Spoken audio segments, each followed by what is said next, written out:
Une histoire encore. Pourquoi serait-elle importante? Parce que c'est la nôtre? Est-ce vraiment la nôtre, la tienne, que tu racontes? Est-ce la mienne que je vais répondre? Et toutes ces histoires baignées de la subjectivité des uns et des autres. À qui tu parles quand tu racontes? Quel écho? Et pour qui? Est-ce qu'on a vraiment besoin d'user encore ces formes-là?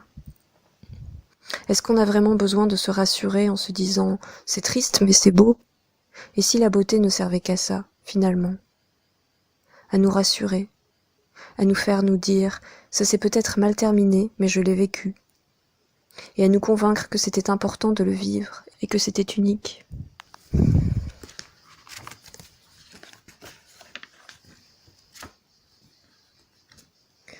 Ne reviens pas au temps qui passe, aux traces de nostalgie qui flottent encore dans l'espace, l'air et la lumière. Ne cède pas à la beauté des grains de poussière, ne nous raconte pas comme une énième mélancolie. Je ne veux plus me réfugier dans cette beauté-là.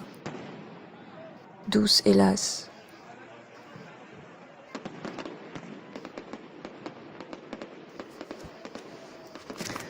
Moi aussi, j'ai laissé tourner mon disque de silence.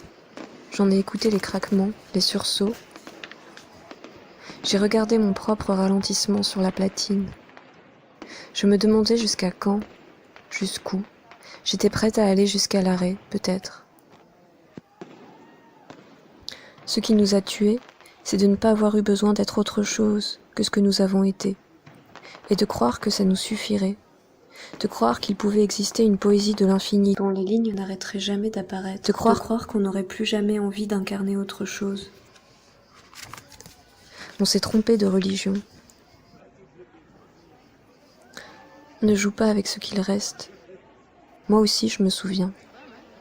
J'ai encore nos ambiances imprimées dans mes sens, les lumières et les bruits, les lieux, les objets.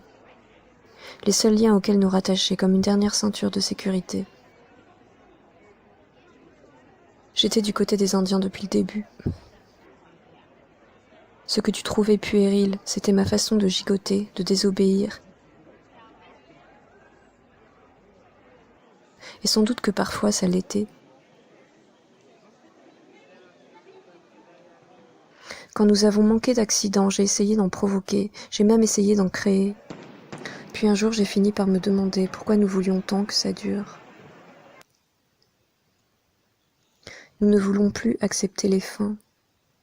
Il n'y a plus d'espace, il n'y a plus de temps, il n'y a plus d'espace pour vivre les vides, il n'y a plus de temps. Il faut conquérir toujours le prochain territoire auquel on se persuadera de croire comme si c'était le premier. Il n'y a plus d'espace, on ne prendra pas vraiment le temps d'oublier ni de comprendre, on n'a plus besoin de faire ça. Il n'y a plus de temps. Les images d'après se chargeront de balayer les restes du rêve d'avant.